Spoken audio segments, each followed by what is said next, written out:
somehow what you have to imagine is that the humans develop independently on their own, right? God's launching the universe. Mm-hmm. We get to the point where the Arcturians go, we wish we could be better than we are.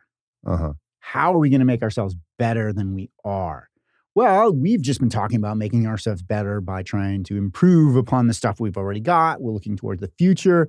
The Arcturian solution is, we're going to make ourselves better than we are because we want to make ourselves better than we are right now. We're going to go back in time and make those people back there even better. Uh-huh. Right? So that we can be better right now. So they send some of their guys back, and sure enough, they change things, right? They make things better. I didn't get that. Could you try again? I know. It's hard, Siri. It's hard. This is an incredibly special podcast for me because Dr. Goddu was my philosophy professor when I was at the University of Richmond, and I got my major in philosophy and classical civilization. And it was such a pleasure to just have a true philosopher on the podcast to explore all kinds of both silly and complex issues. Complex being issues involving time travel, and silly being answering the question, what came first, the chicken or the egg? And if a tree falls in the woods and no one is there to hear it, does it make a sound? And we've got answers for you on this podcast, as philosophers do. And of course, these answers are nuanced and explore different mechanisms of philosophy, including one of my favorite mechanisms, which is symbolic logic, which is basically using logic like mathematics to prove actually a conclusion based on a set of premises. This was a phenomenal experience to reconnect with my old professor and to do a true philosophy podcast. So without further ado, Dr. Goddu. Dr. Goddu. Aubrey. It's been 18 years, I guess, since I graduated University of Richmond as a philosophy classics double major.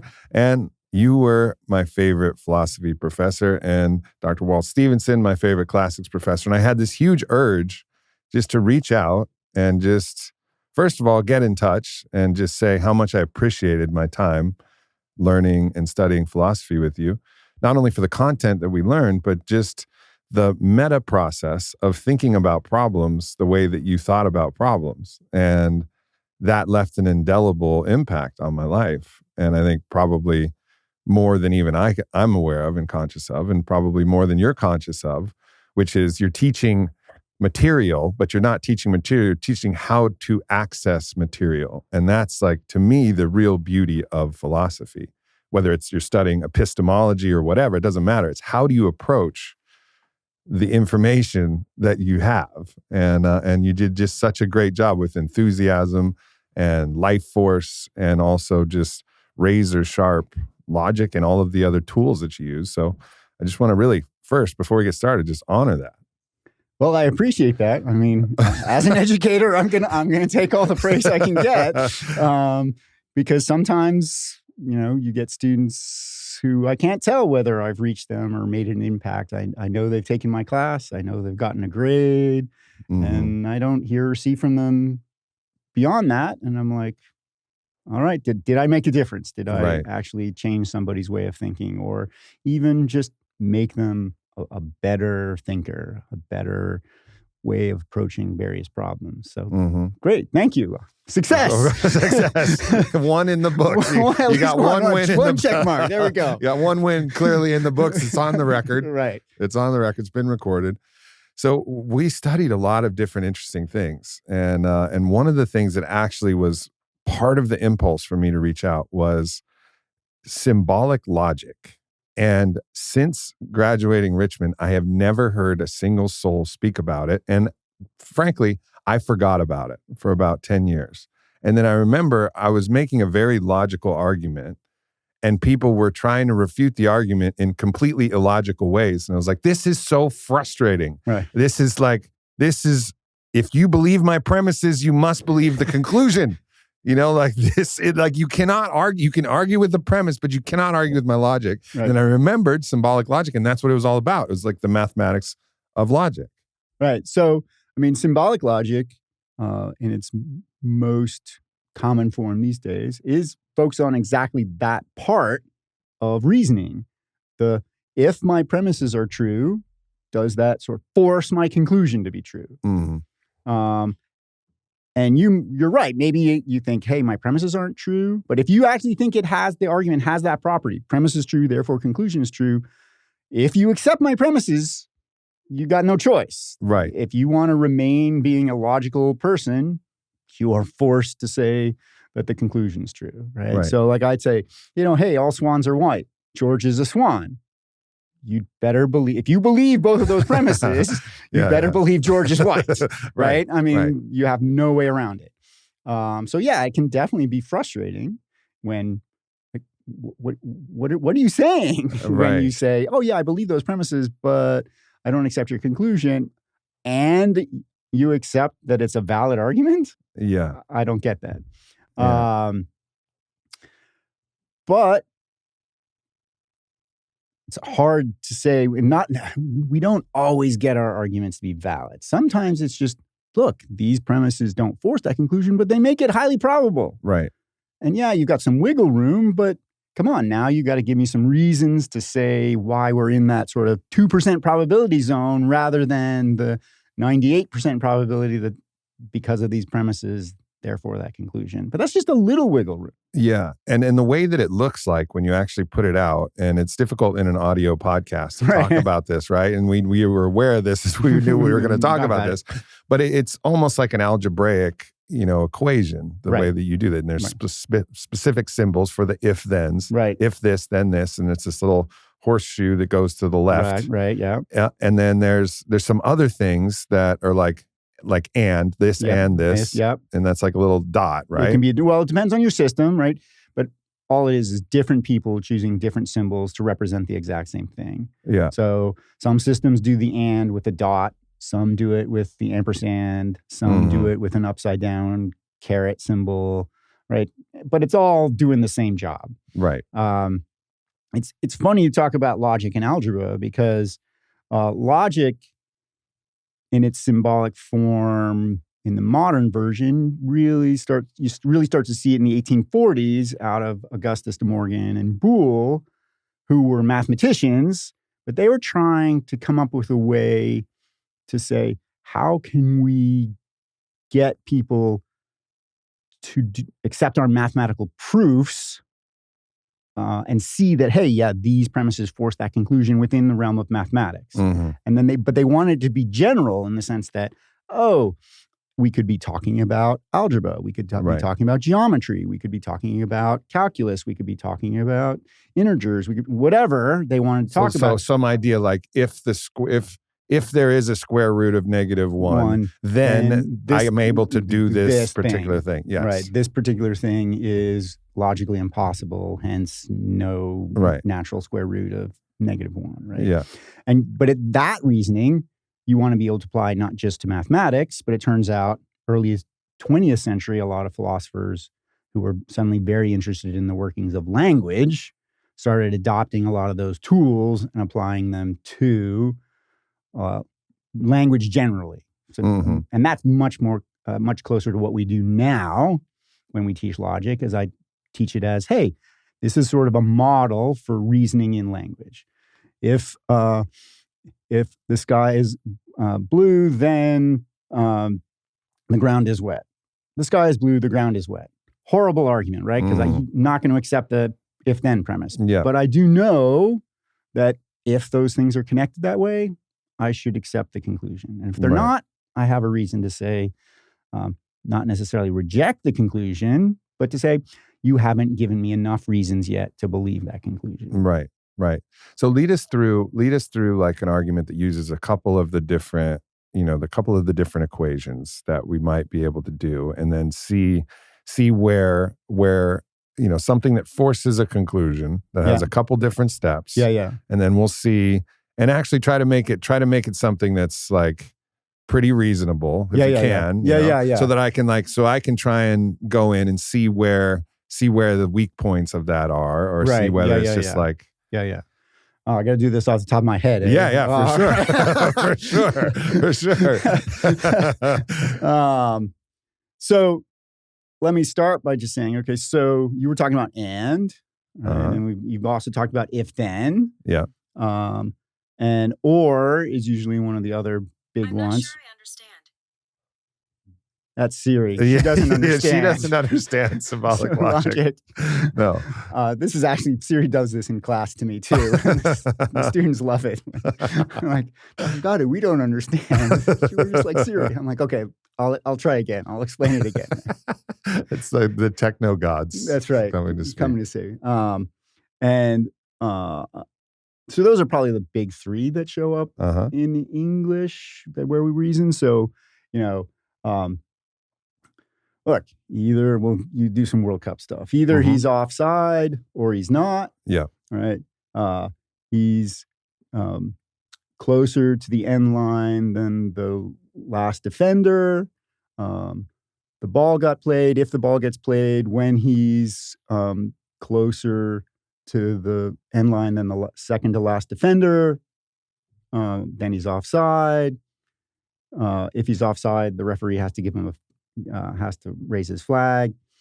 And then I tell you something like, oh, by the way, he was closer to the ball than the second to last defender when the ball was played. And I give you all that data, and you might go, oh, yeah, he's offside. Right. And then I might say, okay, well, he's only offside if the referee declares him to be offside. Right. And if the referee does not declare him to be offside, then he's not actually offside, because what actually declares offside is a decision by the referee, not actually the position of the player. Right. So now we go, was he, I was just trying to argue he was offside. Yeah. Right. So then there was a second part. If he's offside, the referee ought to indicate this via flag up. Right. And then once that happens, the center referee ought to blow his whistle and penalize the person for being offside. Right. My suspicion is you're going, oh, was he penalized for offside? That can only happen by the referee doing something. Right. But he can be offside even if everybody misses it. After all, this is what we've got VAR for now, to try and catch it when all three referees miss the offside call. And I suppose if I was going to be obstinate, I could say, actually, the subjective decision of the referee is what determines offsidedness. It is not actually the objective reality of whether he was forward or not, but it's the observation and interpretation of the referee that actually determines offside. Right. Period. And there is no objective reality. There's only the subjective reality that creates offsidedness. And now we're doing philosophy. Yeah. And we're outside of the realm of logic. Yeah. Right. Logic was interested in the relation between the pieces. Right. Now we need to do some philosophy to go, okay, what exactly do we mean by offside?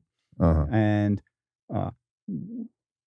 you could take the route of trying to deny all of objective reality in this case, I suspect. Since I don't see how you would just go, oh, we're going to deny objective reality in the case of offside, but keep it elsewhere.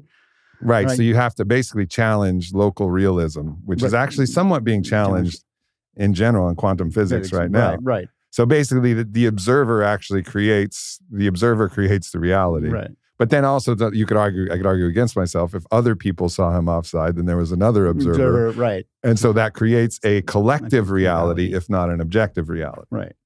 Though, I mean, one of the things about one reason some philosophers try to avoid issues of observers being the determiners is that this causes an issue for error. Right? We tend to think the referees can get it wrong. Lots of people think referees get it wrong. And we think we have a way of checking to see whether they got it right or wrong. And the checking, sure, it's going to be done by some other observers, but at some point we've got to think, oh, wait, we checked, we used these tools, with whatever they were, whether it's the VAR, whether it's cameras. I love it when sometimes I get people who send me videos of games I've done, and I'm like, yeah. Good people don't know you're a soccer referee. Yeah. And I'm like, yeah, this doesn't help me at all because it's taken from an angle that doesn't show what needs to be shown to determine whether was it in fact offside or not offside.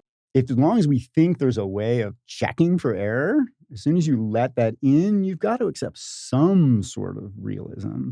Yeah. And let's be clear. I'm arguing something I don't believe. Right. Yeah. I'm just doing Philosophers do this all the time. I absolutely believe that.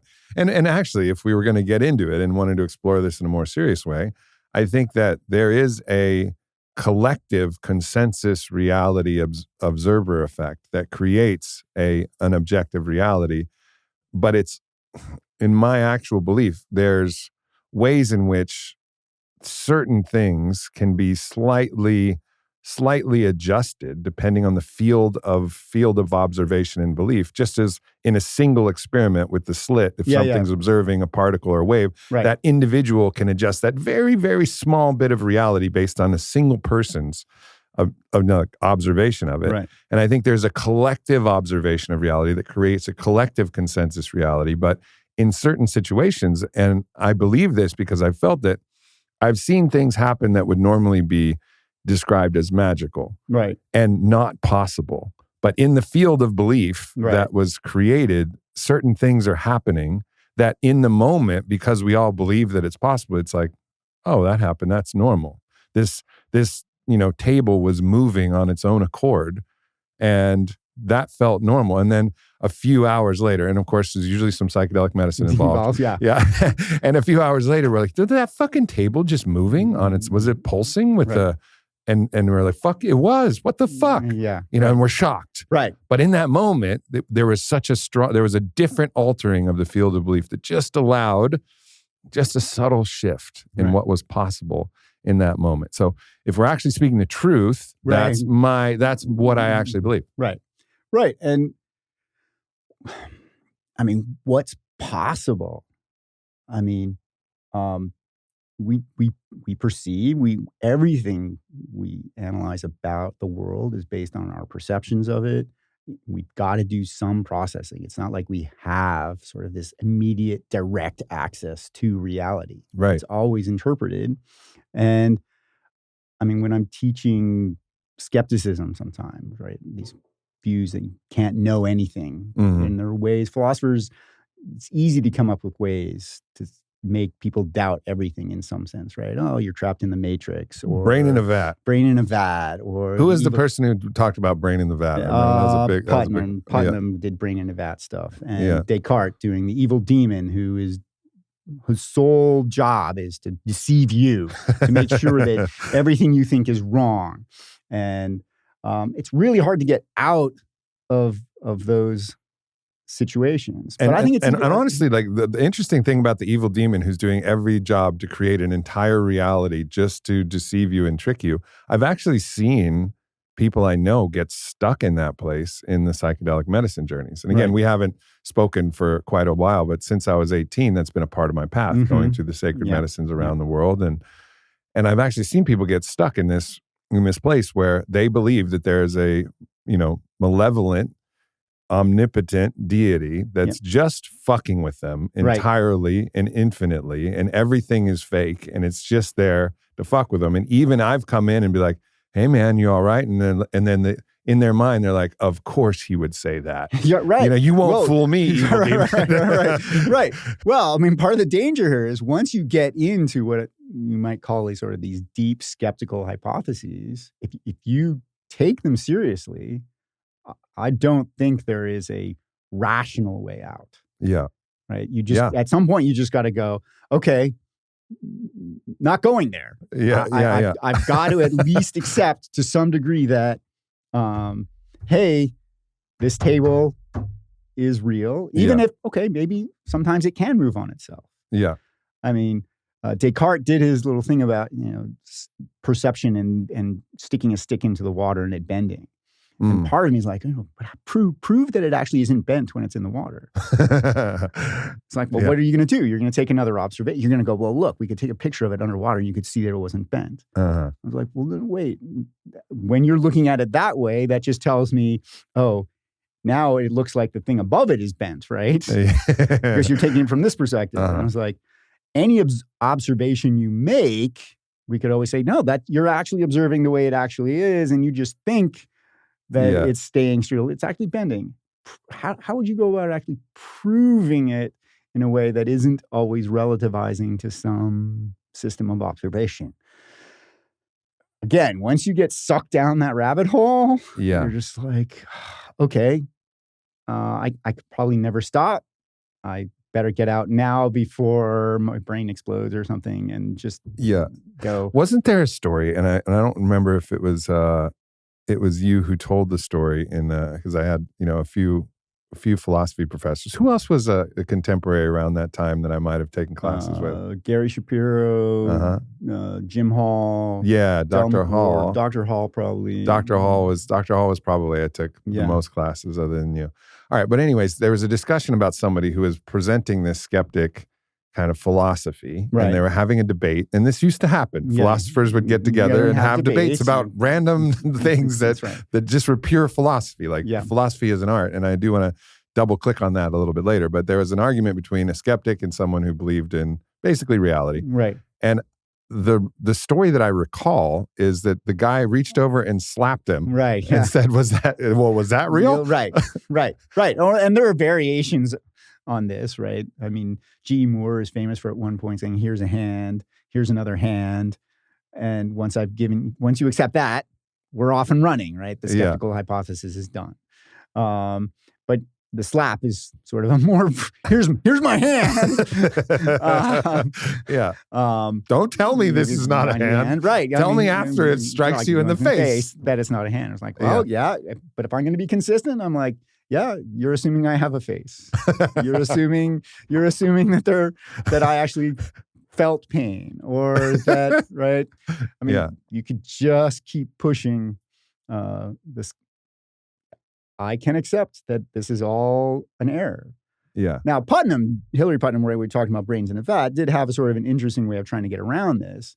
He was like, well, look, let's think about how language works, how like the word hand picks out this thing. Well, wait, if you're thinking it's a mistake that the word hand picks out this thing, right? That it could be that this really isn't a hand. It's some just holographic projection because I'm a brain in a vat. Then Putnam goes, well, then I think the word hand in your language isn't referring to that physical object, is referring to whatever the holographic projection thing is.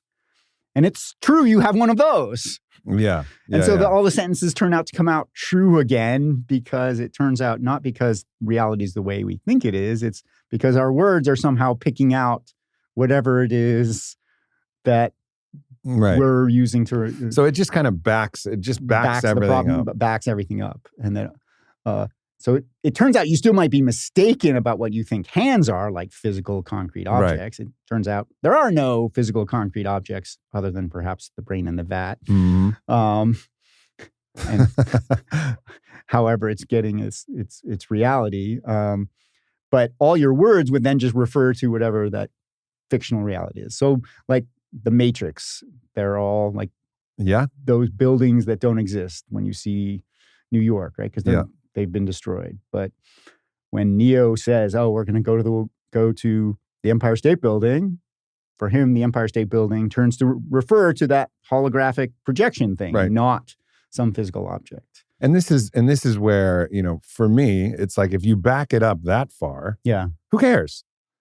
Right? Like, who cares? It still feels, and to me, like gnosis is my epistemology. Like what I feel in my body, I feel like knowledge to me is stored actually less in my brain and more in my body. It's like, what do I feel? And if this hologram in this holographic universe is so real that I feel it, and I can feel love, and I can feel an orgasm, and I can taste food, and this coffee is warm and feels like a hug going down my throat, like all good. Well, and it works for all those, like love, pain, hurt, all of those things.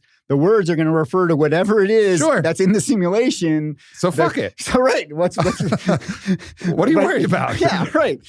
So that's one way to try and escape the skeptical hypothesis, is to say, we may be wrong about their nature in one sense, but it's still all those words are still going to refer to the things that I'm going to keep pretending are solid objects that hurt if I hit it really hard. Yeah. And right, ecstasy when I do this thing. Yep.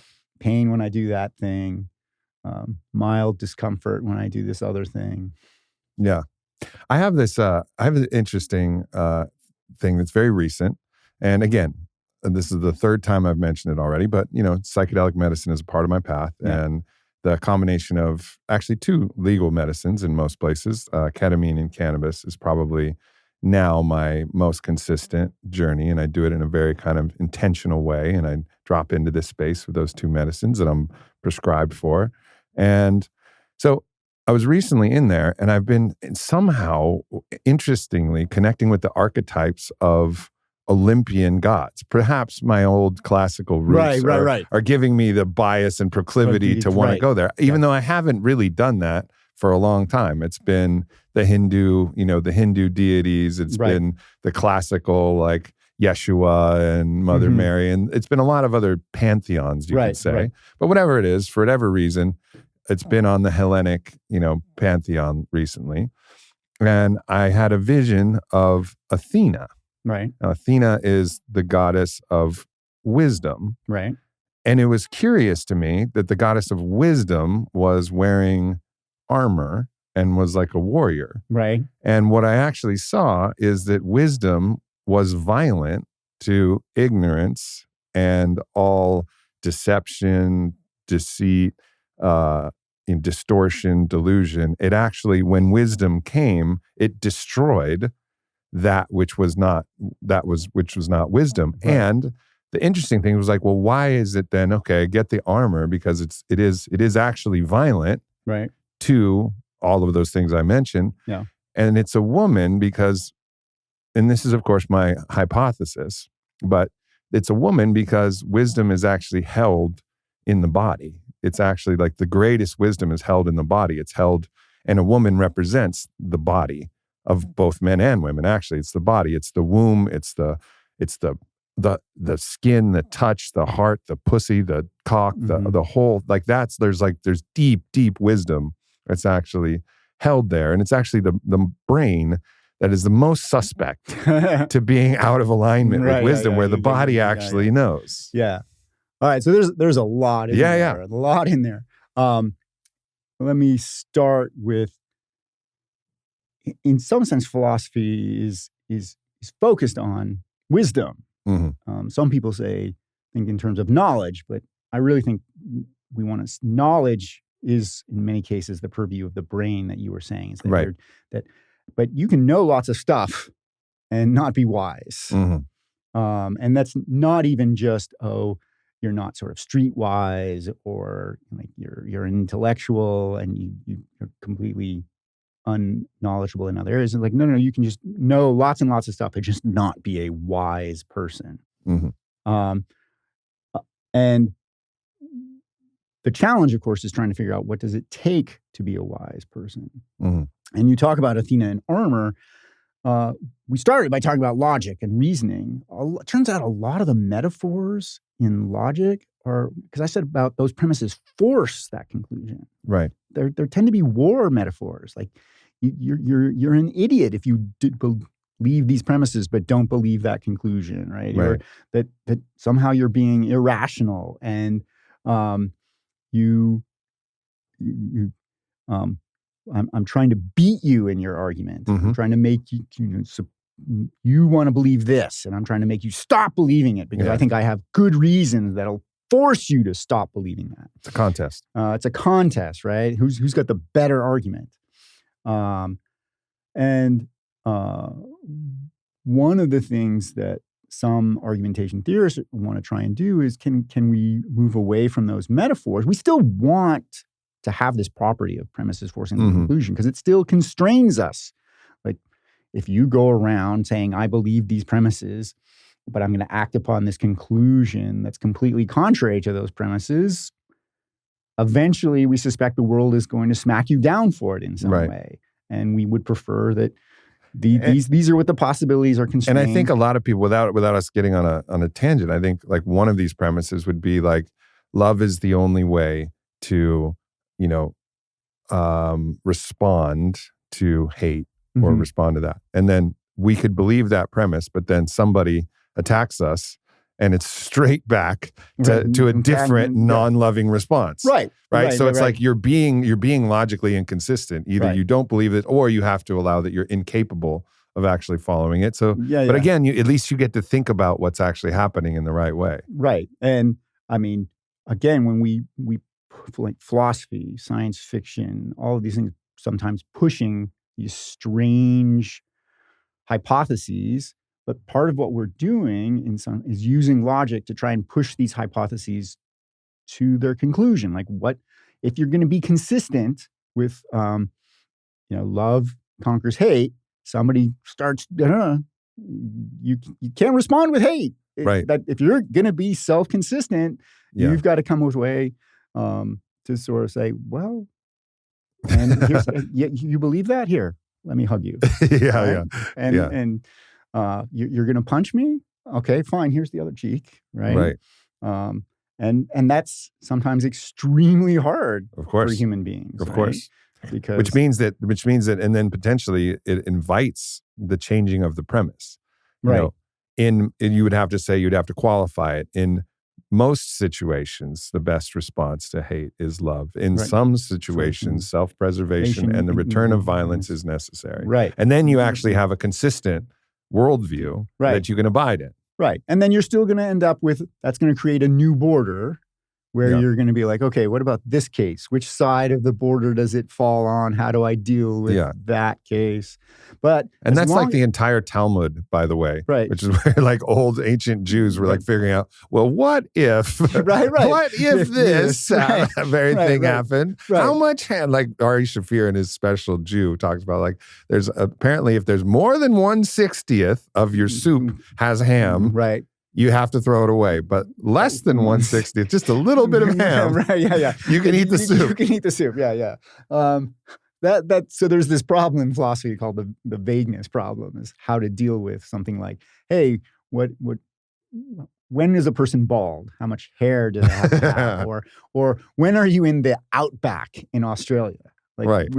When you put your foot here, have you stopped? Have you started being in the outback or not being? Right. And this strikes me as someone's like, how much ham is non-kosher, right? Right. And it's like 1/60th strikes me. This is one solution to the vagueness problem, is we're gonna come up with a nice sharp boundary. Yeah, but then how do you measure 1/60th of a cauldron of soup? Right? Or we're gonna start counting hairs on your head. And go, yeah. You've got 145 bald. You've got 146 not bald. Yeah, it's interesting that language actually, it forces us to condense reality in a certain way. It's always doing that. It has a condensive function to everything. Right. You know, like it actually is always a little bit untrue because of that, because it's reducing something that's actually in some ways ineffable always, because there's many different ways to look at it and there's different things.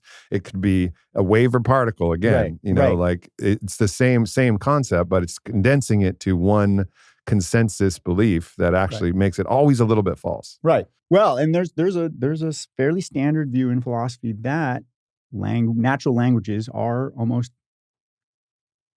I don't want to say exclusively or inherently, but large portions of them are vague. Right? They have an inherent vagueness in them, such that, if it turns out, if you're looking for a literal connection between what you say and the truth, it's not going to be there. Mm-hmm. That's reserved to sort of like pure mathematics or pure logic, right? But this isn't to say, oh, let's get rid of truth, right? Exactly. Not at all. We don't want to do that. It's just that, now you have to take more care in trying to get as precise as you can on what you mean.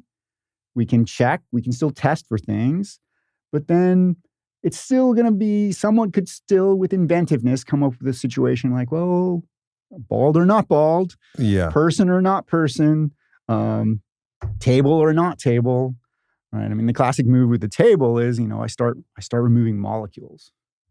How many molecules does it take before the table's gone? Yeah, and are the molecules table? Like at what point is it no longer table? Like how many pieces does it have to be? Like Right. when you pull it apart, let's say you could immediately turn it into a puzzle. Right. Yeah. Pull it apart just a little bit. Is it still a table, or is all those things not table? Right. Exactly. So I start. All I do is like some of the science fiction movies where the person sort of does their thing with their hand, and sort of you can sort of see all the parts of the table spread apart from each other. Exactly. Right. And you're like, okay, they're a centimeter apart. You're probably going, oh, it's still a table. It's just the parts are apart.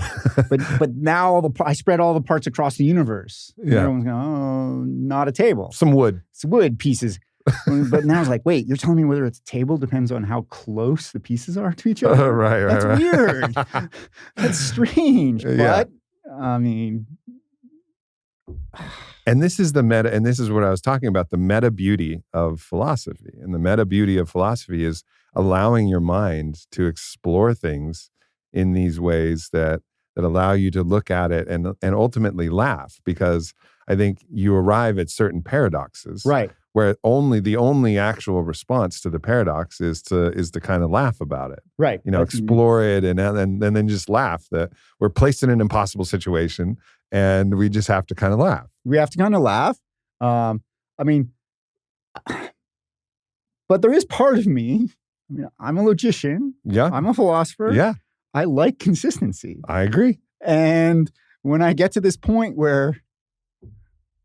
and I think there's a table here, and it's weird to me that whether it's a table or not depends upon how many molecules are there and how they're exactly arranged or how far apart the pieces are, and that I don't have good answers to whether it's a table or not. And one solution is to sort of take a quasi-realist view towards things and not try to get so hung up on objective reality. But in the nagging part of another part of my head going, but I'm consistent. I treat the world as if it's filled with objects all the time. Mm-hmm. Am I somehow just going, oh, philosophy has made me question this? But I got to still balance. I'm still a person in the world, but I'm also a philosopher. So if I'm going to be consistent, I should try and be consistent across both realms and not just, like Hume said at one point, okay, well, we're going to do all this thought and now let's go have a beer. Right. Forget about all of that. Let's just go have a beer. Right? Yeah. But it's like, no, but now I could just raise the problem with the beer if I wanted to. That would drive you mad. And that would drive me mad, right? And so there's the thing. So how do I deal with that situation where it looks like there's a paradox or I'm forced into inconsistency. I don't see any way to get out of this inconsistency. What are my options? I think laughter, madness, despair. Yeah, and that to me is, I'm very comfortable with paradox and laughter. I'm very comfortable with this is table and not table. Right. And I accept both and I laugh. And it just depends on the perspective and the dimensional reality that you're actually looking at and the current state. And actually, we're facing a problem of nominalizing this table and pretending that it's a noun when actually this table is a verb and it's tabling because it won't be a table forever, no matter if nobody fucking touches it. Eventually, this will not be a table. It will return to particles. And so this is just something that is tabling at this moment from my perspective. And so that's what's allowed me to kind of be comfortable in a functional way with this and actually enjoy the moments of paradox. Well, one of my colleagues, in fact,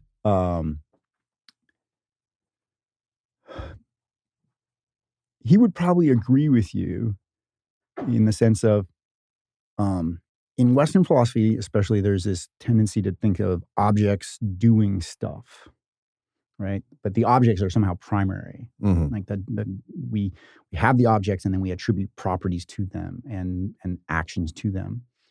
But he's actually a philosopher of science, Dr. Belkin. He was at UR for a while, and now he's back in Israel. Some of his work was sort of reversing that in the sense that the primary thing is the doings, and it's out of the doings you build the things. So there's a sense in which one interpretation of what he's doing, you would say, there isn't a table here, there's a tabling. Yeah, And so he's as long denominalizing. as long as the tabling happens, there'll be something that you call a table. Yeah. But it's the happening that's the important piece, not the object. Right. Because the object turns out to be derivative of the happening. Yeah. Not, the object exists and then there's a thing it does. Yeah. Now, I like of course, that. the puzzle, of course, is can you imagine a universe in which there's a single object doing nothing?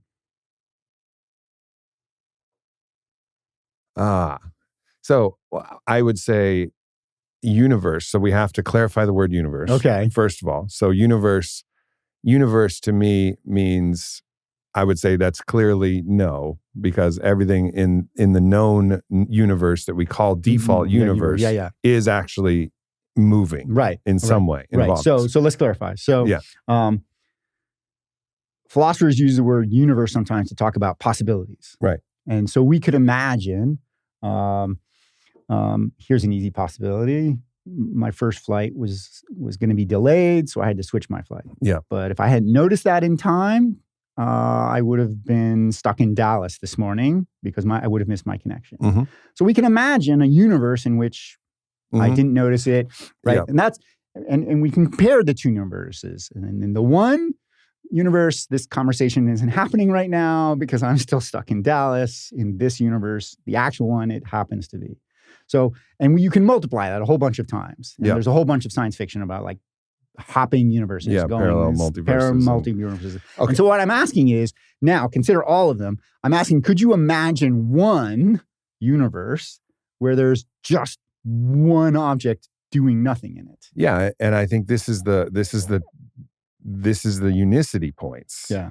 And I think this is a very interesting thing because there's one unicity point, and these are places that I've felt. And again, going back to wisdom in the body, these are places that I've felt. 5-MeO DMT in particular can bring you to one flavor of a unicity point where it is the everything point. Right. All laughter, all tears, all ecstasy, all, orgasms, all pain, all everything, all at once, all the color, all the light, all the sound. And there's everything there. But what I've noticed is either I can't go far enough because I'm still an observer. So I can't quite go all the way because there's still my observation of it. Right. And my observation of the everything actually makes there be some kind of movement, some kind of relativity between my observation of the everything. So the moment that there is awareness in the everything, that doesn't actually fall on that premise.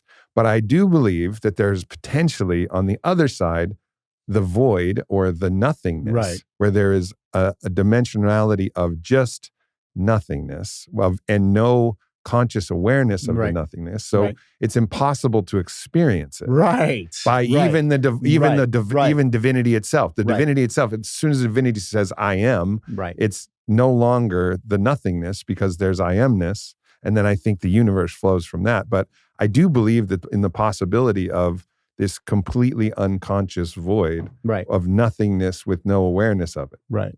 Well, and I mean, I asked you, can you imagine a universe with an object that isn't moving? Because I was trying to push back on this make the motion primary and then the object, because I wanted to say, hey, is it possible to have an object but no moving? But of course, I'm asking you to imagine it. So you're looking at it as if you're an outside observer. You're like you're stepping outside all the universes and you're looking at each one and trying to look in. Okay, so now it's tough because you're right. I'm looking at this universe, and what does it mean to say there's an object in that universe that's not doing anything? Well, it's being observed by me, right? It's if we're sort of imagining me somehow looking at the universes outside, it's not doing any of the things that I normally think of as doing. We tend to think like moving, right? That's doings. But there might be doings that are much more subtle than the things that we normally think of as doings. And so, Dr. Goddu, I'm not sure I can answer your question fairly. But it's this back and forth where we keep trying to go through the possibilities to try and sort out what does force one thing, what doesn't force another thing, how can I sort of make these two positions that appear on the face of things to be inconsistent? Is there a way to make them consistent? And this, I mean, the classic example of this is if a tree falls in the woods and no one is there to hear it, does it make a sound? Right.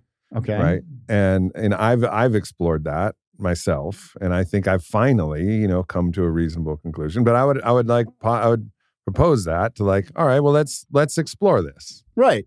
So, I mean, remember I said language in many cases is considered to be vague. And here's my suspicion. We haven't fully decided what we mean by sound. Exactly. And in most cases, we don't need to fully decide what counts as a sound, right? But it could mean if a sound is something that is heard by a hearer, right? Yeah. That's what it takes for something to be a sound. It requires the hearing. Right. Then the answer to your question has a straightforward answer. A tree that falls in a forest with no one around to hear it does not make a sound. Yeah. Right? Because that's how we've decided to understand sound. If sound is just the sort of vibrations through the air that may or may not get received by anything that can interpret them. Right. Our suspicion is tree falls in a forest, it's going to make those vibrations. Yep. Makes a sound. Yep. And now the question becomes, is there a good reason to pick one of those two things? Maybe there are other options for what we mean by sound. But once we've decided, notice the answer to the question becomes easy. Mm-hmm. Yeah. And so I think that's the beauty of it, is like with an understanding of this level of philosophy, you can answer some of these questions that people go, unanswerable. And I'm like, actually, no, I think there's a perfectly good answer, and that's exactly it. The unanswerable question might be, do we have a good reason to decide one way or the other? Right. Or we now have to go, okay, what are the consequences of holding this to be the meaning of sound? What are the consequences of this being the meaning of sound? And of course, or can you hold both? Or can you somehow hold both, right? Can you sort of say, well, and there are contextual versions of it, right? When there are two words, both of which look and spell the same, sound, one of them means that, the other one means that, and now we have to figure out from context which one you meant. Yeah. And and you can say, hey, there are certain cases where the tree does do both. Yeah. When I'm actually there in the forest, avoiding getting crushed by the tree, I go, it made the vibrations. I heard them. We got both. Yeah. Yeah, absolutely. All right. Well, let's try another question then. And I haven't actually solved this question. Okay. What came first, the chicken or the egg? This one's tough. This one's tough, right? Yeah. My suspicion is that, again, we're not going to be clear on what we mean by egg. Yeah, that has to be it, right? I also suspect we're going to have some unclarity on what counts as a chicken, but but I suspect there's even more trouble on figuring out what counts as an egg. Because I mean, biologically, right? We think of even to create eggs, a lot of biological work has to go on before that. And so, I mean,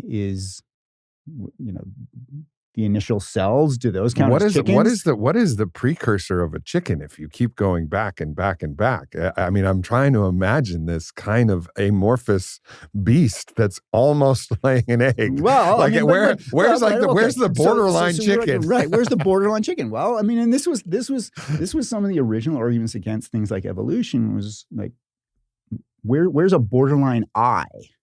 Yeah. Right? Yeah. And because you expect, if some of the early arguments against evolution were, you would expect that if eyes are sort of these evolved things, that you would be able to see this and you would see, oh, here's something that has something that's not quite an eye. And I think it's more complicated than that. But you are going to be going back and saying, well, you have something that does some sensitivity to light.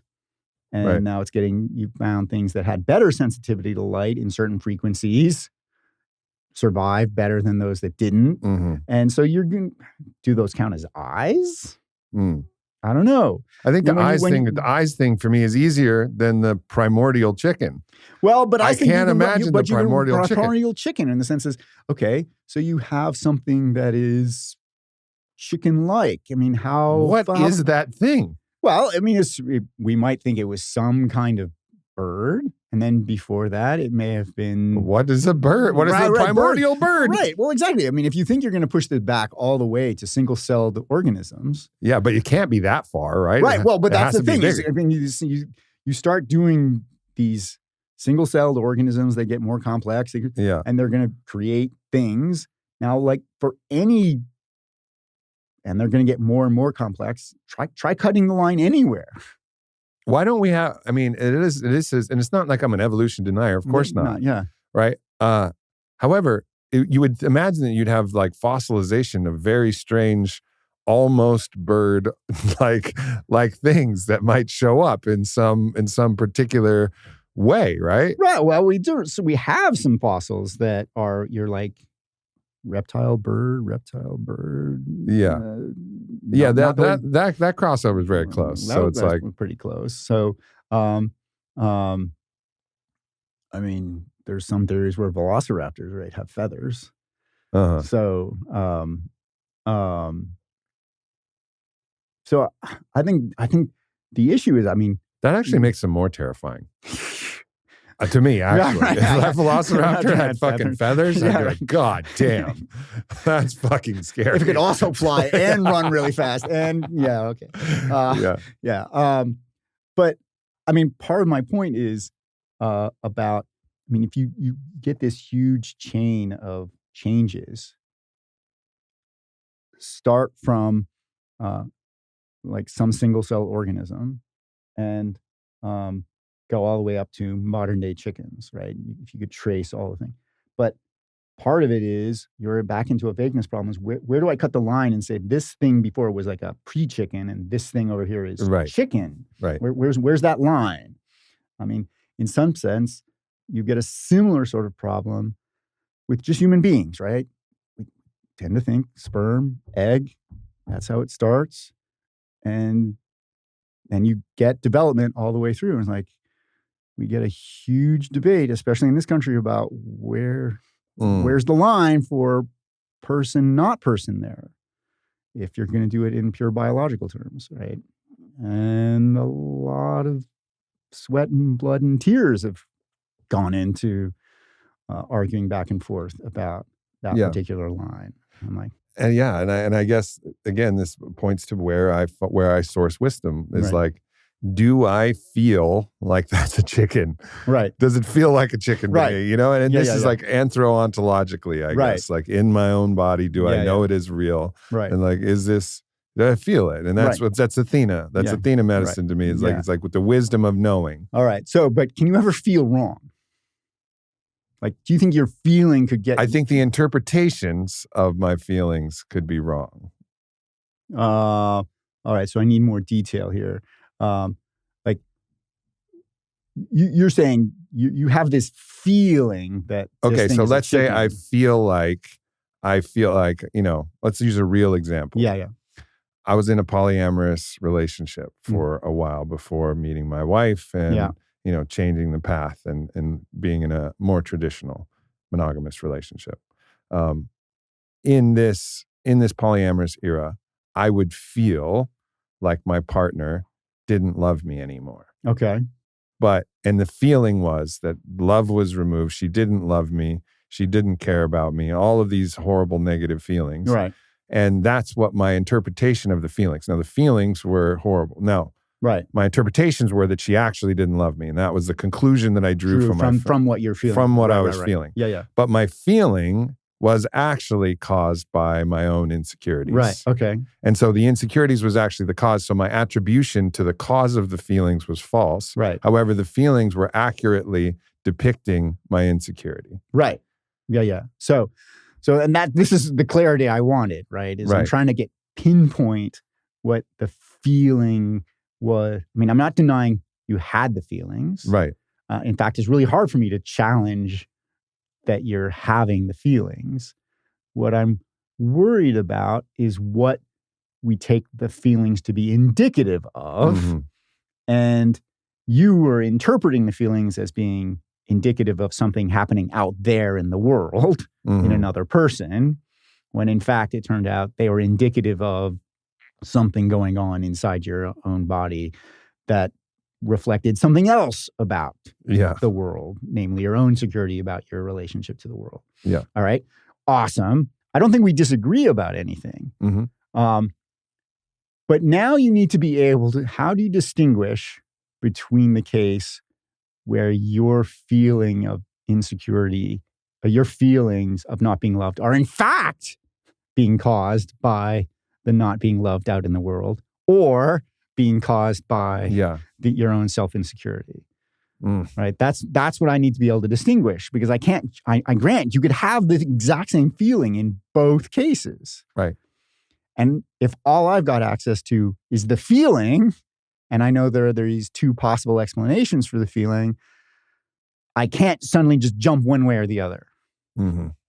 Yeah, this is where it gets really difficult. And right. This is where actually the feelings obscure your actually ability to use logic and look at all of the different premises. So in this case, then what I will try to do is I'll lay out a possibility, all the possibilities that I'm possibly aware of. Yeah. And I think this is where you have to have a little bit of that skeptical mindset. Right. Like, even if you feel something to be true, you have to be aware of all of the if-then possibilities, all of these premises that could be true, that could be possibly contributing to this. Right. And then I guess, so really it is a marriage. It's a marriage of what the logical faculties are able to do, the possibilities, the probabilities, and your own sense and intuition, and also the bias that might come with your sense and intuition. There's a whole host of biases that come, the self-serving bias, the, sunk cost bias, all these fucking things that bias your feelings and your interpretations. Right. And you have to have like the maximum awareness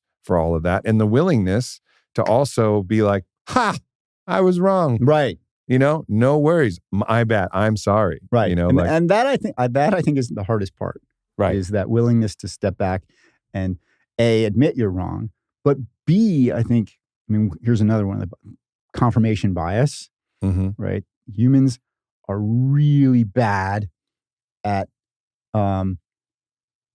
stopping and expending the mental energy to test their own hypotheses. Yeah. Because we are really good at detecting patterns and telling stories about the patterns as explanations.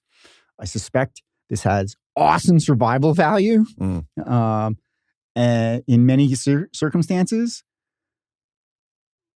But it turns out that in the sort of more modern age, when you have lots of stuff coming at you, information coming at you, and you don't need to go into fight or flight mode nearly as much, that now it actually is, you've got the time to expend the mental resources to test your hypotheses, rather than just go, oh, hey, this confirms my hypothesis. Awesome. I'm going to keep believing my hypothesis. This confirms my hypothesis. Awesome. I'm going to keep believing my hypothesis. Yeah.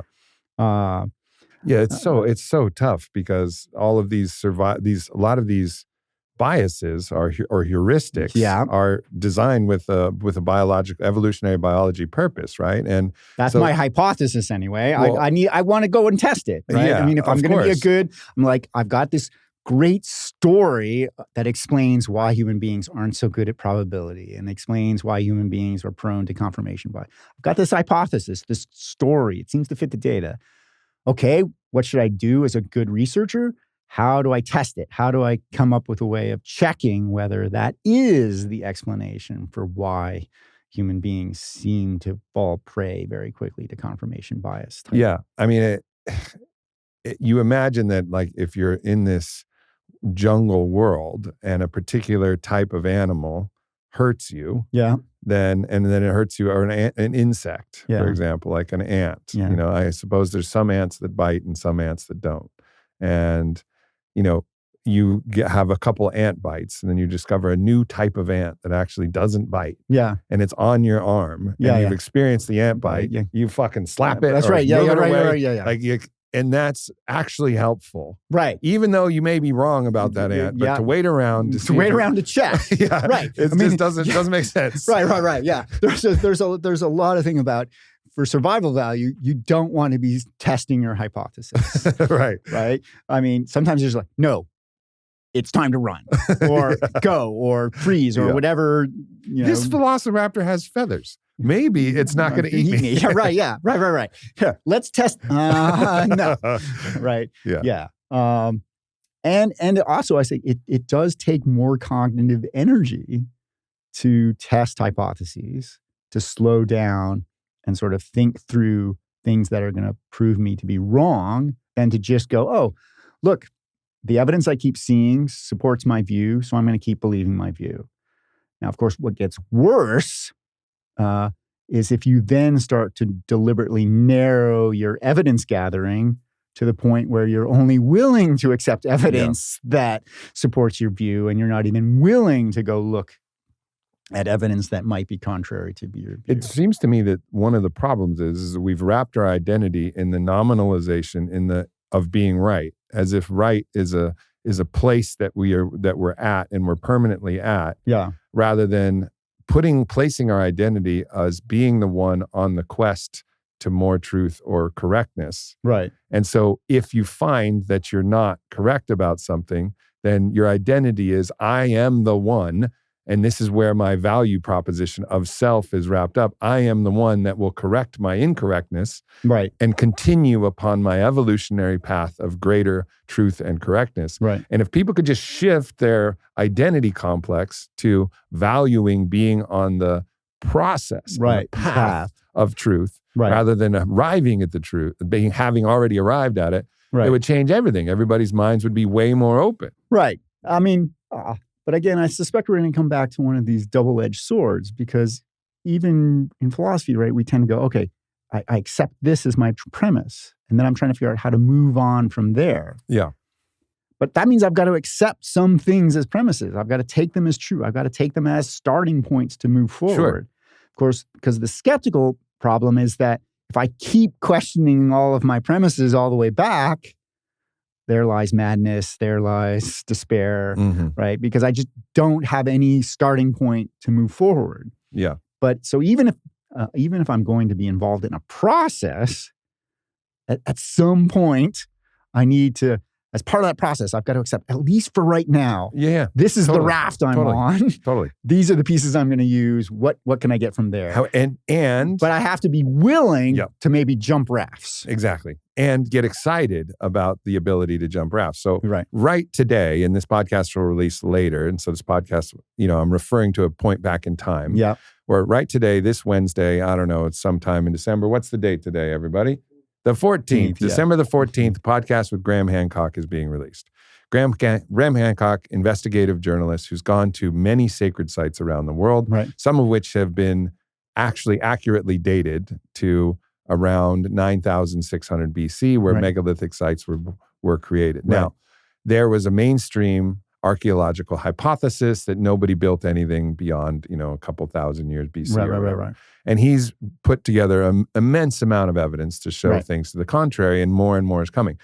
Now, archaeologists, and this is kind of a classic academic move where they've believed this thing, they've wrote papers on this thing, and they get very actually vehemently angry. that he's like showing this, like, here's this evidence here. And they're not going like, that's fucking interesting, man.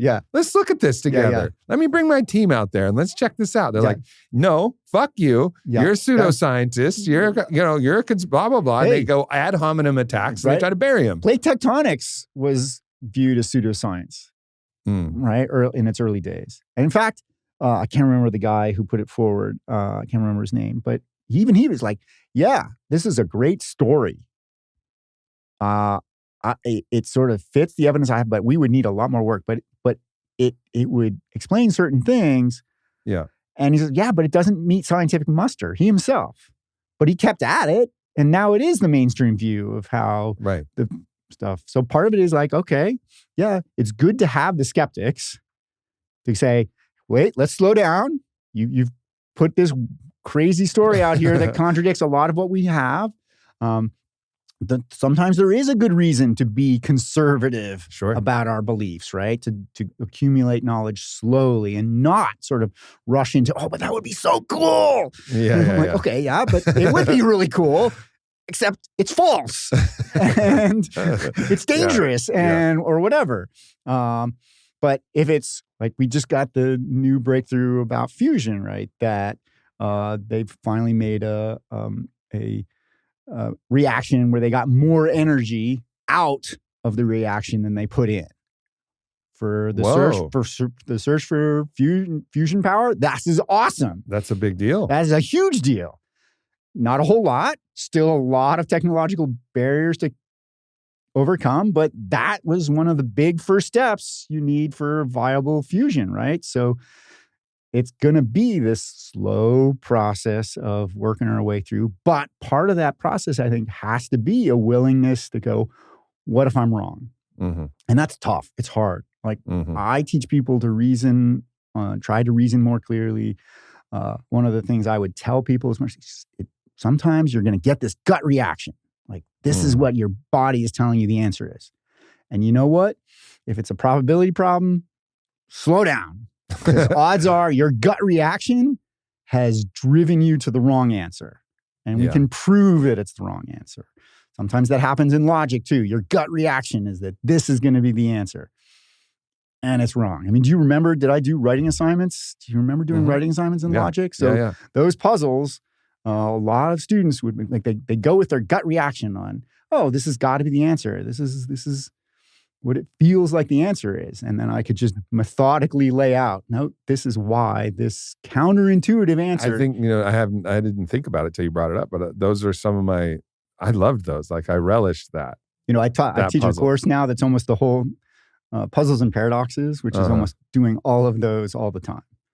It's so fun for me to kind of like look at it in all of these different ways. And as people can probably see and feel, like I'm enjoying this type of conversation. Right. And I think this to me is philosophy. And when people are like, and there's another way to do philosophy. Right. And the other way to do philosophy is just, it's basically historical biographies of other philosophers that you have to memorize. Right. And I think that is the absolute fucking wrong way to teach philosophy. Right. Like the right way is to get you thinking like a philosopher. Right. Not like a historian that understands historical philosophy. I'm actually really bad as a historical philosopher. Right. Even though we did some of that, and we did a little Spinoza and Descartes, and we did all that, and I actually liked learning about their theories and things. Right. But I was always super eager to say, okay, now let me try it for myself. Right. Let me get in there and do it. And you've got to try it, but like anything, I've got to give you a base to work from. Yeah, totally. And so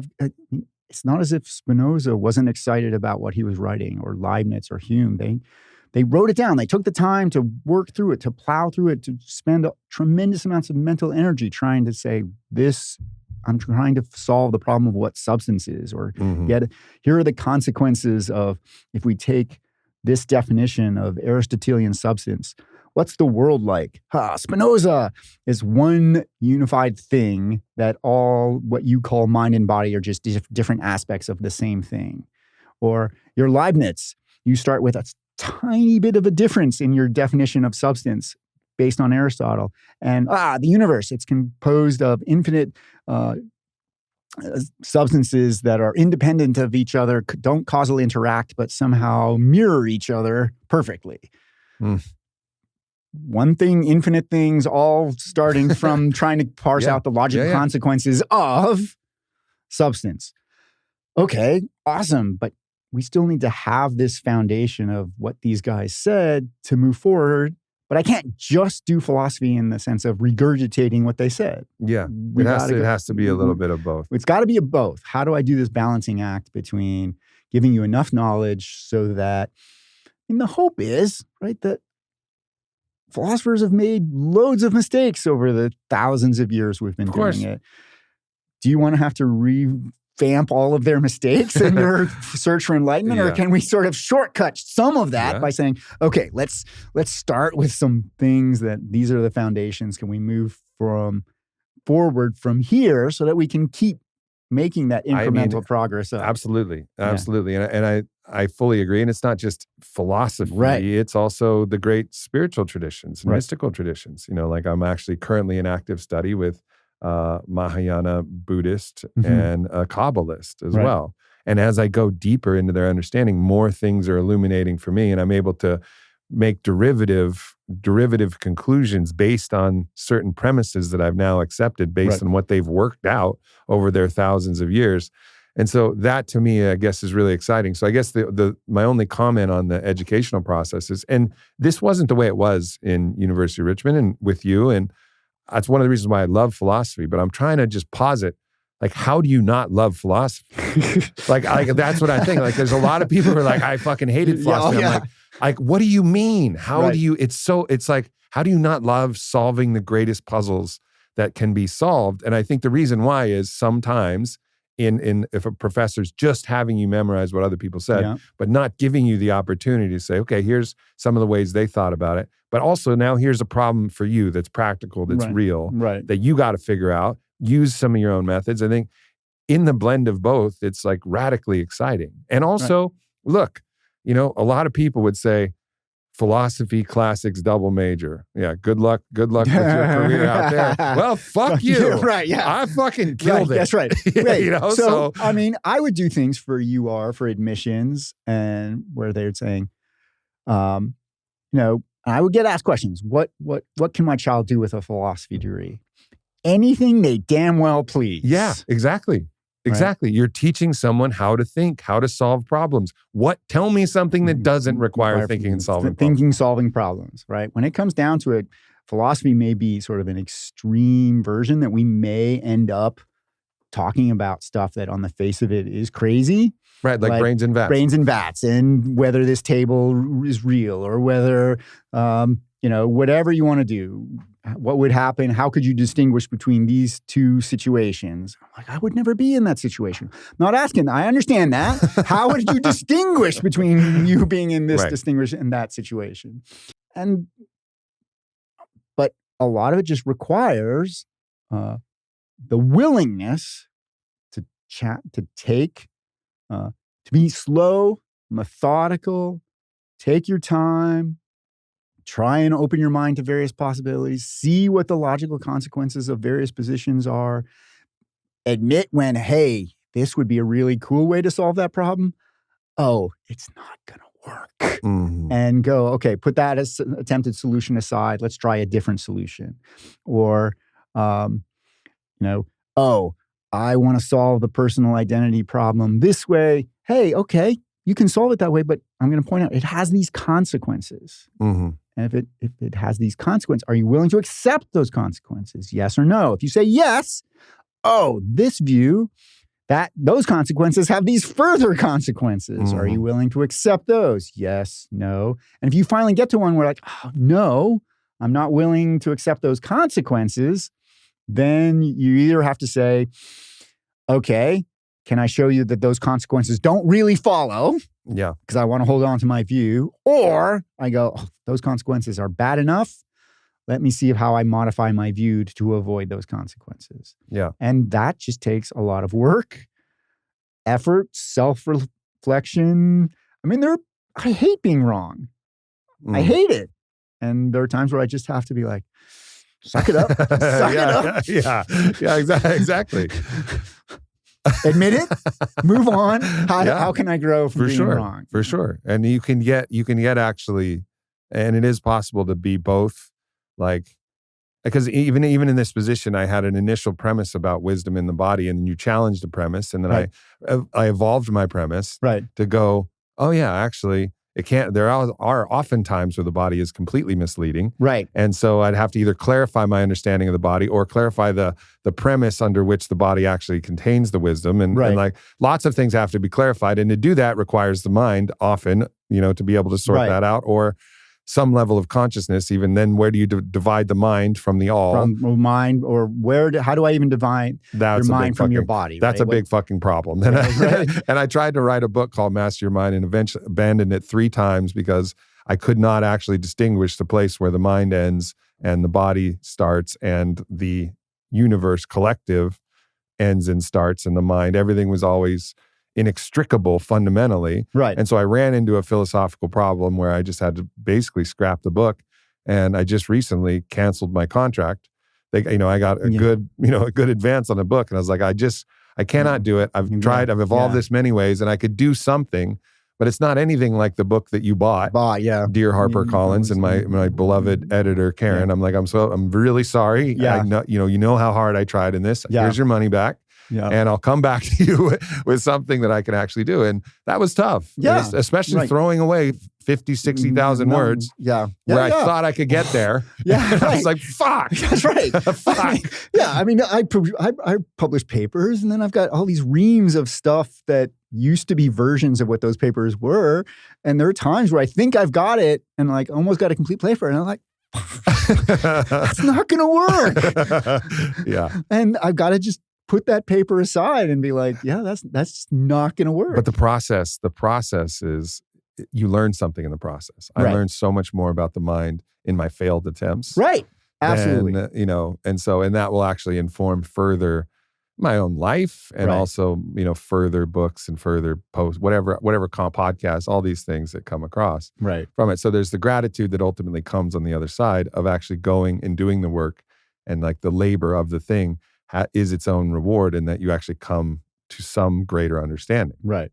Yeah. I mean, the being able to overcome the fear of failure is, I think, one of the greatest virtues you can have for progressing, self-progress. Yeah. I mean, and I am not at all saying I have succeeded in this. Yeah. Like there are times where I know I can almost feel myself. Part of me is intellectually saying, stop, just stop. And but the other part is saying, no, it'll work.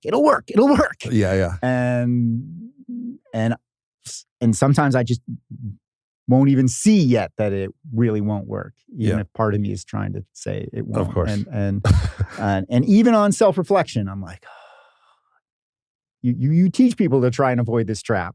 And yet you still fall into it. Here I am. Here I am.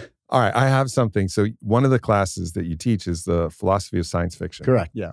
All right, I was given a story. Yeah. And I was given a story and I don't need to go into the whole context of the story. I'm just going to give you the story. Yeah. And the story is that there's a race of beings called the Arcturians. Okay. All right, this race of star beings called the Arcturians are the ancestors of humans. Okay.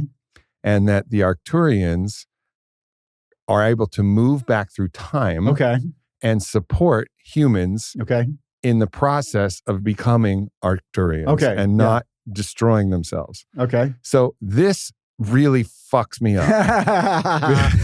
this really fucks me up because I don't understand this time travel.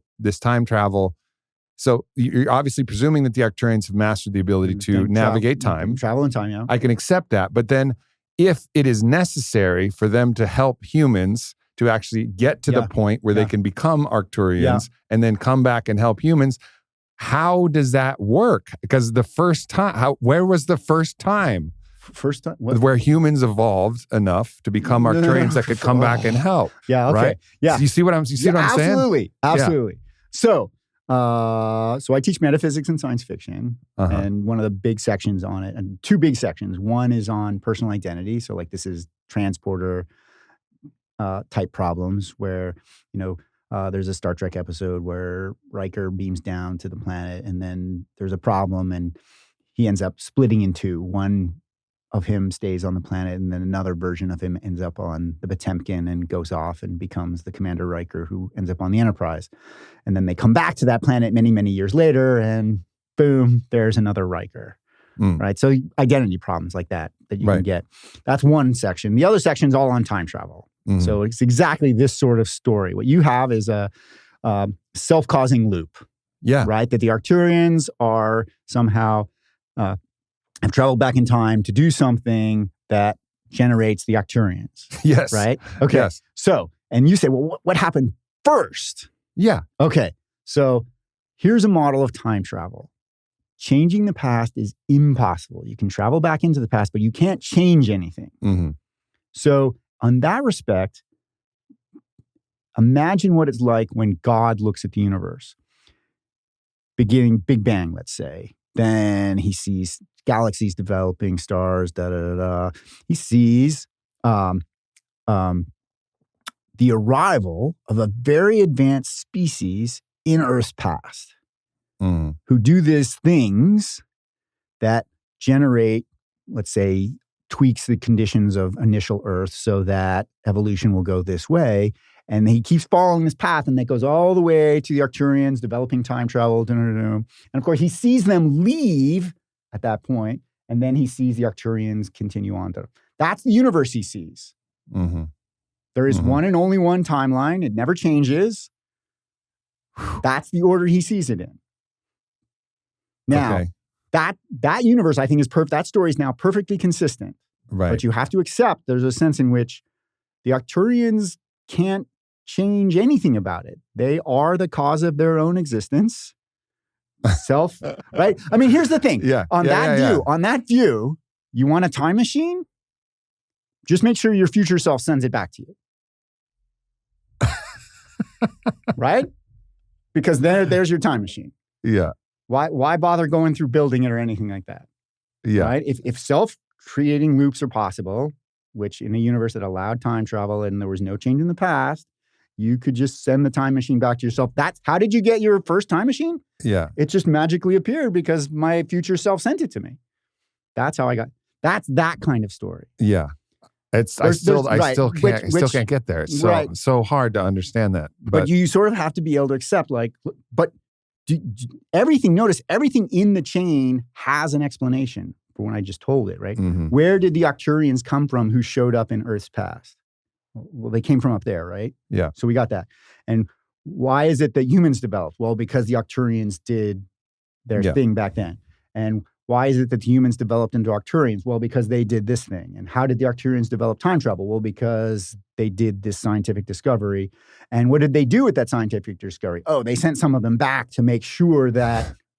But that's the story.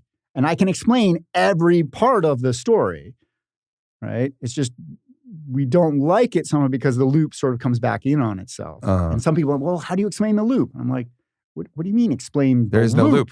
There's just no loop. There's one chain that God, and I just told you, here's God's description of the universe from beginning to end. Yeah. Where's the problem? Yeah. But, okay, another view about time travel. You go back and you change the past, right?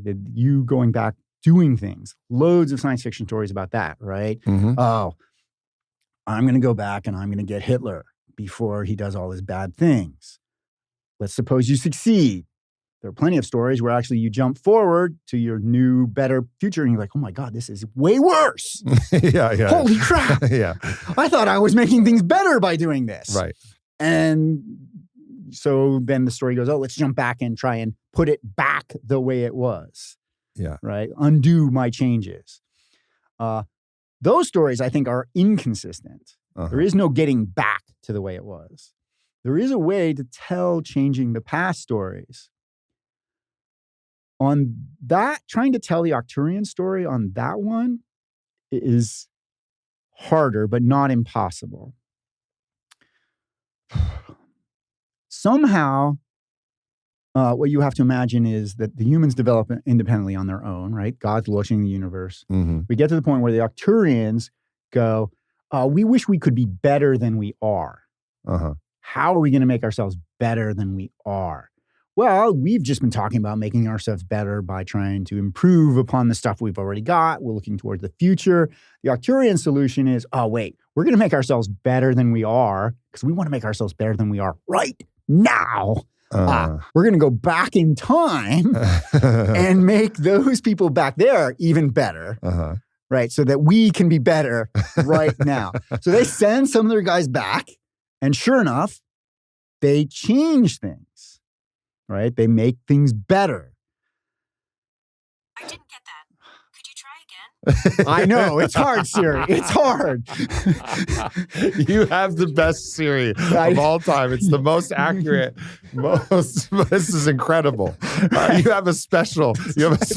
I understand why you're such a good professor now. You're cheating. Siri, you're right. Siri is just keeping me on track. Right. So they're going to make it better, right? And so we could imagine those Arcturians who did their little tweak, they then jump forward into the future to check. And they get back, and sure enough, things have changed. Things are even more miraculous and better than they were before. And they go, oh, wait, we succeeded. And the guys, the Arcturians, they're like, who are you? Where are you guys coming from? Yeah, we got time travel, but we didn't send anybody back to Earth. We didn't need to. We're already as good as we can. Right? Yeah. From the perspective of that future, yeah, like they're going to be like, where did you guys come from? We don't have any record. So there's inconsistency there. Because you've changed. It's not that it's an inconsistency. You've literally changed how the past was. Now, there is a way to model this as long as you can't. I was about to say you can't do it without an extra time-like dimension, but I've actually got some colleagues who are trying to come up with some inventive ways to get around even that restriction. But one of the ways I've done it in print is, hey, look, what you have to imagine is you now can talk about the first time through. But what you can't do on this is generate loops, because notice the loop's gone. It's not as if it's not as if when I talk about those Arcturians who jump back to the future, like the people are going to have, who are you? We have no record of you ever existing, right? You changed right? You changed. You're right. And the question is, well, where are they from? So here's one metaphor for understanding. So you can imagine like you've got a layer of paint, and what the time travelers went back, and then they started a new layer of paint over the top. And of course, where are the Arcturians from? Well, they're from the bottom layer of paint. And they've just now created a new layer, and now they're part of the new layer. But of course, from the perspective of the new layer, they look like they just popped out of thin air. Yeah. So this is kind of a multiverse hypothesis, basically. Right. So it's sort of like a multiverse, but we got to be careful if we want it to actually be time travel and changing the past. It's cheating if you just appeal to multiverses, because then it's sort of like, oh, wait, I can solve some of these time travel paradoxes by saying what you really do is you go and kill Hitler in an alternate universe. And sure enough, that alternate universe is such that Hitler doesn't develop, and you're hoping that's a better universe. Yeah. And let's suppose, of course, but here's the magic. I want you to imagine jumping back to your original universe. Did you get what you wanted? Yeah. You wanted this universe to be better, right? You were trying to change it so that's, in some sense, I'm like, is that time travel? It's universe hopping. And I, in some sense, if I'm universe hopping, are the universes lined up in a way? Like, how could I tell whether I've traveled in time or not, or whether, I pushed the button on my time machine, right, and it turns out, it's really just a universe hopping machine, and I appear somewhere that looks like 1846 England. But in that universe, what looks like 1846 corresponds with 2022. And because the universes are just lined up that way. How could I tell whether I'd actually traveled in time or not if I was just universe hopping? So both of my models of time travel were trying to get it so that, you're not just universe hopping. But I will grant my metaphor sort of is conducive to thinking in terms of branching universes. But I really want you to imagine that like the paint stops when you travel back in time and starts a new layer. And if I get another time travel, paint stops and I get a layer on top. And then right? So in some sense, on that model, time travel is extremely powerful because the guys who travel back in time basically terminate that branch. That means they kill everybody who's left behind. Oh, that's bad. But you get changing the past. You get no causal loops. What makes time travel stories, a lot of time travels that are written, problematic is want elements from both in your story. Right. Like the movie Looper Mm-hmm. smears both of these models together into one, from a consistency perspective, unholy mess. Mm. It was a good movie. I went to it with a colleague. It was a fun movie. Yeah, sure. And I'm just in my head It was going, a good movie. I'm in my head going, and gets for consistency, it gets an F, right? I'm just like, but because you're trying to take these elements that are really cool elements and smear them together in a way that you just can't. You can't get it. So they wanted changing the past in their thing. And yet they were also trying to tell a story where they wanted the loops. And I'm like, you can't have both. Uh-huh. The loops show up in models of time travel where there is no changing the past. Yeah. And if you do allow for changing the past, now you better not have loops. And you have to live, part of the problem for cinematography is you have to live with the consequences. I mean, here's a typical time travel story. The good guys go back in time to do something. They accidentally change something. They come to the future. They realize the future is really bad. Oh, we need to fix the problem. Go back, fix the problem. Everything's back to the way it was. But if you're changing the past, you never make it back to the way it was. You can make it back to something that looks very similar to the way it was. Mm-hmm. But that's like asking me to somehow make it back to the bottom layer of paint when we are 4 layers of paint up. Yeah. And it may be, hey, awesome. I like that color. Let's get a change. I'm going to paint over it with a new color. Oh, don't like that color anymore. Here's a new color. You know what? I really like that first color. And I'm going to put another layer of paint. Same color, looks the same, but it's not the same layer of paint. Yeah. It's the 4th layer of paint. So what that actually means is it's not a new layer of paint. It would be universe hopping. Again. Yeah. Or what you've done is you've made this universe look very similar to that universe, but it isn't the same people. Yeah. It's not the same. It's actually got a different history. Okay. So let me try this concept on to see if it makes sense. And it's kind of like your first thing where in the mind of God, yeah, this is just happened. Right. And this is the way it is. Everything happens once. Everything happens once. And the everything that happens once is everything that could possibly happen.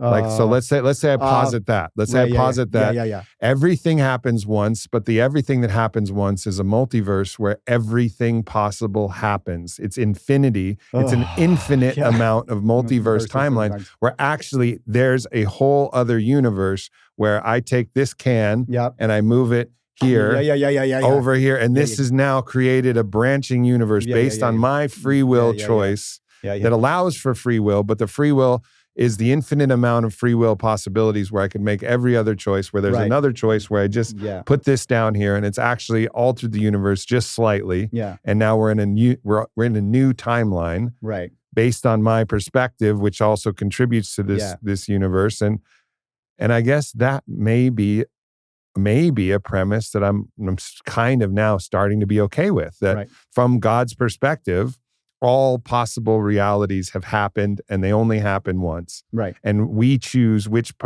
reality we abide in from our perspectival purview. Right. Yeah. Okay. So I'm going to take the time travel out of the mix here for a second. So you could imagine that every time you make a decision or some quantum decay happens or something that the universe literally branches into multiple paths. And so you could imagine that, let's pretend that there's a Big Bang with initial universe state and that there's all these branching possibilities from that initial state. And it's an infinite amount of branching. Right. Or if it's not infinite, it's a huge finite number, somewhere near infinite or whatever. You've done this, and that's partially how you're planning on explaining like free will, in the sense that, hey, what does it mean to say I could have done this? Well, hey, look, there's a branch right at that point where, in fact, I did do it in that branch. And you could say that all of those branches are equally real. Like there is a you in that other branch that's going on and doing something else. And there is a me in this other branch that says something other than what I say right now. Yeah, we can do that. And this is one model. All the possibilities are in some sense just as actual. Of course, we only have access to the branch we're in. Yeah. And you get some really cool science fiction stories that are based just on that hypothesis. Like, what if you could sort of suddenly travel to another branch? Or I'm trying to think who it is. Maybe Blake Crouch, like Black Matter or something like that. It's basically the challenge for him is he's got this guy who has sort of figured out a way to travel to these other universes. Now the challenge for him is to get back. And of course, since every decision he makes is creating new branches, there are a whole bunch of him who have in fact succeeded in getting to other universes. Yes. Right? And so he gets back to what he thinks is his universe. But there are a whole bunch of other guys who also think they are him and back in that universe. Yeah. Right? Trying to sort things out now. And it's a great story. But that's just traveling in the universe. What in the multiverse? How I think this TV show Sliders from way back when had this similar sort of problem. Is you travel to another universe, okay, you jump back to one that looks an awful lot like yours. Mm-hmm. Are you sure it's yours? Because after all, if there are a whole bunch of branching universes, there are a whole bunch of universes where a bunch of you went to different universes. Yeah, so there's no back. There's just the universe that you're in. Yeah, there's just the universe you're in. And you may turn out, oh, did you originate in that universe? Or is this a universe left vacant by another one of you jumping, the one who jumped 2 seconds later? Right? Because he had to stop and tie his shoe and you didn't. Yeah. Or you waited to tie your shoe until you got the other universe. He stopped, tied his shoe in this universe, and then jumped, right? You would have all these sort of possibilities. Now, the question I think that becomes interesting is, what happens if I throw time travel into the mix here? And I think if you're going to play the game where time travel there's no changing the past, I think time travel has the impact of cutting off all the branches in that particular zone. I think that when the Arcturians made that decision to travel back in time to say, we want to make ourselves better. If we're in a universe where the past doesn't change, but they may have believed they were going, this is why we're going to travel back in time. We want to make ourselves better than we are now. It turns out that they needed to do that because that is the very cause of them traveling back in time. Of their existence. Their very existence. And so I said it was a closed causal loop. And God can explain everything in the loop. But it turns out that when you're in that loop, there is no alternative. There are no thing, well, it could have gone this way. It's like, what do you mean it could have gone this way? Mm-hmm. They are in a universe and with a past like this. What made it have a past like this? The fact that they traveled back in time. So they cannot, on pain of logical inconsistency, do anything other than that. Mm-hmm. That looks like a serious challenge to free will. Yeah. And so this is why it's sort of disturbing in one sense. I think you want to be able to go back and have your free will and change the past, but you somehow want to be able to get back to your origin point. And I'm like, it's really hard for me a way to see that you can have both of those desires simultaneously. I guess for me, what I would go to is that in this reality that I'm in, this universe that I'm in, this had to happen, right? In that future, it had to happen for this reality to exist, and that choice was made, and it did happen, and we're living in that, but I guess there's ways in which we could make choices that would actually turn out like we could destroy the earth. And that is a possibility that this is one of the generative loops where they actually did do that. Right. But actually we still can choose and we can still fuck it up from here. Right, yeah. So this is good. This is good, right? Because remember, I didn't say that all the branching disappears completely. What I wanted to say is the branching from the point of their arrival to the point of their departure, there's no logically consistent way to tell that story other than it in fact happens. There is no alternate choices.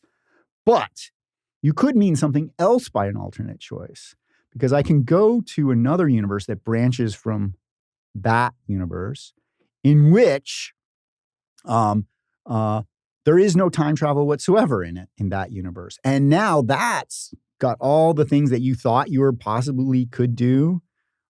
All of them happen over there. It's not one of your available branchings. Why? Sucks to be in a universe where somebody traveled back in time and made the universe fixed the way it is. Right? But it's not like there aren't other possibilities. And I think this is one of the reasons why we tend to think, oh, but the universe could have been like that. And I was like, yeah, it could have been like that if there had been no time travel. And it even could be part of the multi-universe branching from, it's just going to branch from a point before the time travel happened or before the arrival of the time traveler back in the past. Have you seen any films? I think, wasn't it the movie Arrival with Jodie Foster that was like a time travel and alien type of things? Yeah. Like, have you seen any of them? And then there's the Interstellar's one that I'm actually more familiar with, right?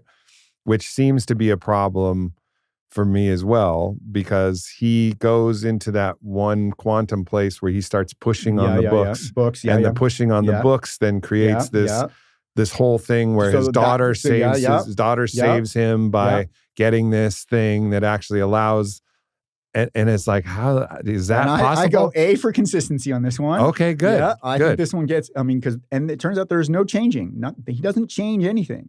What we get is an explanation for why all the various things happen the way they happen. It just turns out some of the explanations involve causation going the wrong way, in the sense that it's him doing something in the future that's causing the books in the past to do their thing. Yeah. But does anything change? Like, if God were to watch this from front to, he's like, yeah, that's how it happened. Why is it that? So this is the first. This is the first explanation of the Arcturian story, basically. Right? Yeah. This is the first. I think Interstellar gets it right in that respect. That it's just telling that story. A movie that I think gets pretty close to 95%. Deja Vu with Denzel Washington, the one where he's trying to solve a murder. And it turns out he comes across some guys who propose sending him back in time to prevent this big disaster and stuff like that. That one, is a great changing the past movie. Like, they're almost 95% consistent. And then the movie makers decide they want to get cute, and they throw one tiny causal loop into the story. Whereas if they left it out, I would have been like, yes. And it turns out one of the things about if you can change the past, you're going to get these object duplication. And so there literally is one point where you have two Denzel Washingtons running around at the same time. One of them is sort of, how to put it, older is one way to try and describe it, but I'd say one of them is from, let's call it the first time through, and one of them's from the second time through. And of course, this causes problems. And I understand why movie makers wouldn't like this model of time travel, because, all right, here's what I say happens. You go back and fix what you did in the past. So now your past is very similar to the way it is now. Well, guess what? There should be a bunch of your team. Your team should be there. Wait, why did you guys, who are you? We're this team, right? Because you didn't have to, they solved it. So of course they didn't have to go back in time. So you jumped into the future. All right, who owns all your stuff now? Because there are two of you, or three of you, or who's four. gonna have sex with your wife? Yeah, right. Yeah, yeah. So, but Deja Vu took that seriously. Like, yeah, there are going to be two of them. We got to figure out a way to solve this problem. That there are going to be two of them. What do you think about because actually, if you went back in time, you're actually adding. You seem to be adding energy into the universe, like an energy. If you take that law as true, energy cannot be either created or destroyed. You're actually adding energy. You're taking energy, future energy, adding it to a past universe. Right. Yeah. So that seems like that's also some potential realm of inconsistency. Right. Yeah. So let's do the easy case first. The easy case first is the no change universe. But some people worry that somehow what you're doing is you're moving some of the energy from this location to this location. I'm going to go, okay, we don't really have a problem here because it's all I need is conservation of matter and energy in a closed system, right? And so the system's just the whole universe. And what I need is this same amount. The fact that I clump it in certain times isn't a problem. The average amount is the same all the way through, right? I haven't really created, I've just shifted it around by time travel. Mm-hmm. Changing the past model is way more complicated. In any particular universe, it's going to look like I am violating matter energy conservation. Because here's the thing. I mean, if you can literally change the past, all right, so here's what I do. I said how to get your time machine, right? You send yourself a time machine. You can't do that in a changing the past universe because you actually have to do the work because there is no time machine. Mm-hmm. But if you can change the past, so here's what you do. You, how do I want to do this?